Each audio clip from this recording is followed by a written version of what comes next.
अस्सलाम वालेकुम। सब्सक्राइब कीजिए उर्दू टीवी को अपने मोबाइल पर देखने के लिए रेड कलर के बटन को प्रेस कीजिए और घंटी भी दबा दीजिए। अल्लाह हाफिज़।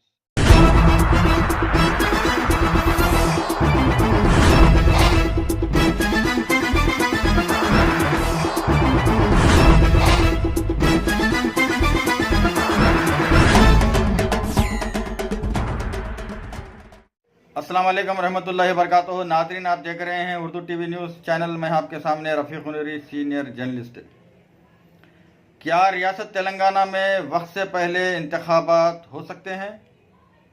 इसका जवाब हाँ में मिल सकता है, चूँकि इंतखाबात होने के आसार वाज़ेह तौर पर रियासत तेलंगाना में दिखाई दे रहे हैं।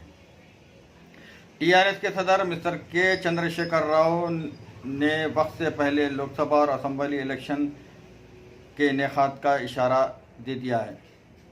कांग्रेस लीडर नागेंद्र की टीआरएस में शमूलियत के मौके पर केसीआर ने कांग्रेस और अपोजिशन जमातों को चैलेंज करते हुए कहा है कि नवंबर और दिसंबर में अगर इलेक्शन होते हैं तो इसके लिए टीआरएस पार्टी तैयार है। सदर कांग्रेस तेलंगाना मिस्टर उत्तम कुमार रेड्डी ने भी टीआरएस के चैलेंज को कबूल करते हुए कहा है कि कांग्रेस वक्त से पहले इलेक्शन लड़ने के लिए बिल्कुल तैयार है। प्रोग्राम के मुताबिक तेलंगाना में मई 2019 में असम्बली इलेक्शन होना है, लेकिन मरकजी हुकूमत लोकसभा के साथ साथ बास रियासतों में असम्बली इलेक्शन भी करवाना चाहती है। केसीआर ने चंद दिनों पहले दिल्ली में मिस्टर नरेंद्र मोदी से मुलाकात की, जिसके बाद वक्त से पहले इंतखाबात के इनेकाद का क़यास लगाया जा रहा है।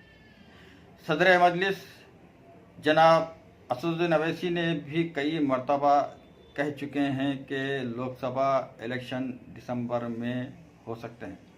बहरहाल ये तो वक्त ही बताएगा कि इलेक्शन कब हो रहे हैं, लेकिन क़यास लगाया जा रहा है कि वक्त से पहले रियासत तेलंगाना में इलेक्शंस हो सकते हैं।